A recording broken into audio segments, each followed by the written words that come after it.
Hey guys, how you doing? It's J&L Auto. Logan and I working on the engine, getting this shit going. I don't know what I'm doing with my hands. I meant to. Yeah, sorry. But so it's been a while since we've made a video. I got pretty lazy and didn't make one. I'll be honest. That and we've been waiting on parts, and I've been waiting on money for a month now. So I ended up having to get a new engine. The compression of the last one was, gonna be honest, quite bad. We had about like under 90 psi on each cylinder. So I got a new block, piston, crank, and we have that together right here. We got it all figured out. Obviously it doesn't look brand fucking new and perfect, but better than what I had going before. We got the oil pan and the oil pickup tube and everything stuck on. We just did some leak tests on our heads to make sure that they were still good. They passed the leak test. This one we had a little bit of trouble on. One of the valves wasn't closing all the way. It was this guy. We had the wrong size valve bucket in it. That sucks, but once again, shit happens. What are we gonna do about it? So we ended up finding a used valve bucket that I had that did end up being the exact size we needed. We just overestimated what bucket I needed, and that's what set us up for failure. But we got it in now. Now we're just cleaning the heads, getting them all set up properly before we put the ARP head studs back into the block, put the heads on, get everything together, get everything connected. Once that's all set up, we should be putting this bad boy back together, and hopefully from there we'll be set. Hopefully. We'll see what happens. But alright, give you more updates. The rest of the video you're gonna see is us explaining what happened to the car and what happened after the tune shop. Hey guys, we just got back from the tune shop. We did find out that this chamber number 2, cylinder number 2, this injector is just staying open the whole time.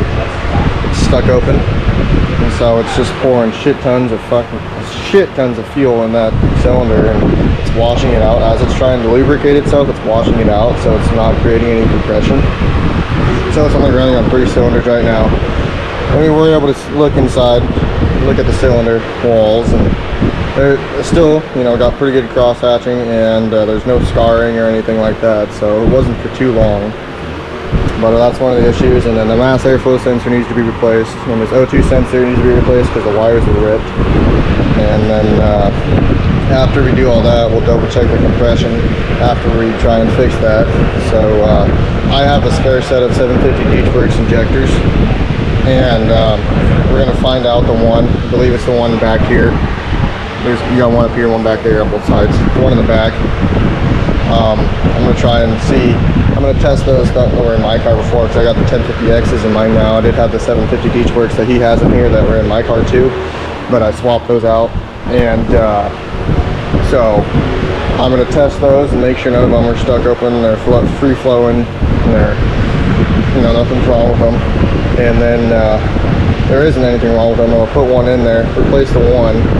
I know it's not going to be like, it's the same brand and everything, but who knows about the year and everything. But definitely going to test and see if swapping that and changing that injector out for the one that's stuck open, if that fixes the issue. But we also got to try and clean that cylinder and also put some oil in there to make sure it's has some lubrication, because it's pretty washed out right now. So we're kind of just on the point of, fixing stuff and finding out what is exactly wrong, or if there's anything more wrong. But we have a pretty good idea of what exactly is wrong.